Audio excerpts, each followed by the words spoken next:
Əlbəttə narahatam.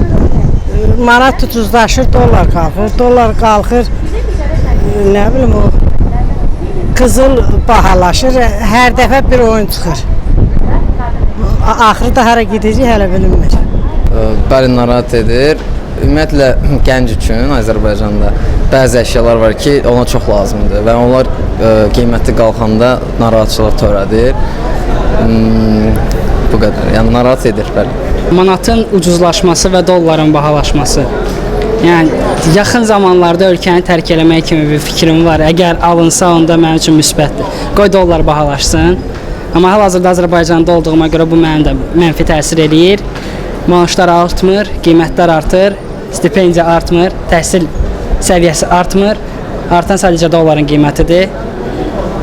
Ümid edirəm bu belə davam eləməz. Maraqlanmıram. Bir də siz manatda o qədər yox.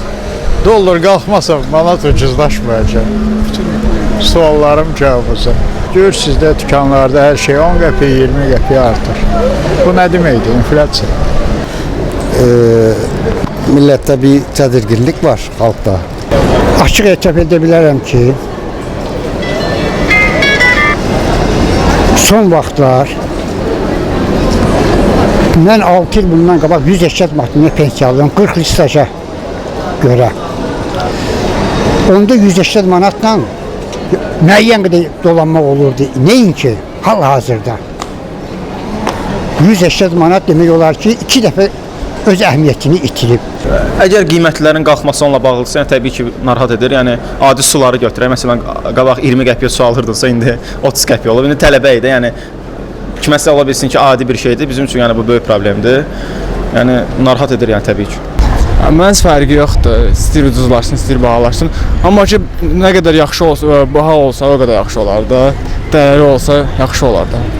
Çünki manatın ucuzlaşması bizim ziyanımız olur. Mənim ziyanıma da olmasa, başqalarının ziyanına olur. Onlara da ziyan, yəqin ki, zəncirvarı olur da hamısı. Bu bir senaridir. Bütün dövlətlərdə, Avropa ölkələrində baxırıq, izləyirik. Ona bilər, hər saniyə bir hökm var, belə bir söz var.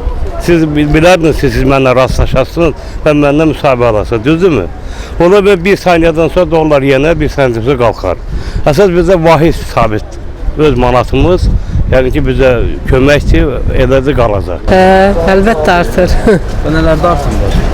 Hər şeydə. Hiss eləmir, ancaq hər şeydə artım var. Bahaçılıqda yəni. Hə, bahaçılıq. Manat ucuzlaşıb, produktlar qalxıb. Qənddir, çaydır, yağdır, hər şey qalxıb. Nə ilə dolanıq? Bax, bizcə nə ilə dolanmalı? Hər şeydə bahalaşma var, hiss olunur. Məni heç nə razı eləmir. Çünki nə alışım var, nə verişim var, nə satışım var, nə bir şeyim var. Məni heç də narahat eləmir, hər şeydən razıyam. Bir can sağlığı arzulayıram.